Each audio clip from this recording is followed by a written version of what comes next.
शेतकऱ्यांसाठी आजच्या सर्वात मोठ्या टॉप आणि ठळक बातम्या आपण या ठिकाणी पाहतोय। पहिलीच बातमी निघते 6 ऑक्टोबर पासून राज्यात पुन्हा जोरदार पावसाचा इशारा, हवामान विभागाचा अंदाज। पुढली मोठी बातमी निघते 814 कोटीची नुकसान भरपाईची रक्कम शेतकऱ्यांच्या बँक खात्यावर विमा कंपनी मार्फत लवकरच जमा होणार, शेतकऱ्यांना दिलासा।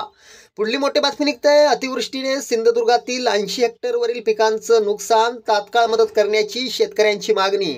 पुढली मोठी बातमी निघते पंजाबमध्ये अफगाणिस्तानचा कांदा, खडबडून जागे झाले केंद्र सरकार, राज्यात घेतली धाव, आता पुढचं पाऊल काय, शेतकऱ्यांना प्रश्न। पुढली मोठी बातमी निघते गद्दारांना 50 खोके आणि बहिणींना फक्त 1,500, उद्धव ठाकरेंचा सरकारला सवाल।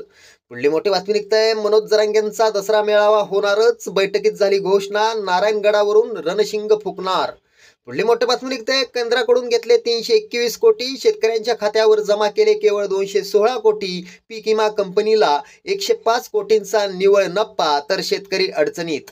पुढली मोठी बातमी निघते जुलैच्या पहिल्या 10 दिवसाचे गाय दुधाचे अनुदान झाले जमा, शेतकऱ्यांना मोठा दिलासा। पुढली मोठी बातमी निघते सोयाबीन काढणी तोंडावर येऊनही भाव पडलेलेच, यंदा सोयाबीनला हमी भाव मिळणार का, शेतकऱ्यांचा सुटता सवाल। पुढली मोठी बातमी निघते अखेर प्रतीक्षा संपली, कापूस सोयाबीन अनुदान आज जमा होणार, धनंजय मुंडे यांची माहिती, शेतकऱ्यांना मोठा दिलासा। शेतकऱ्यांसाठी या होत्या सर्वात मोठ्या टॉप आणि ठळक बातम्या।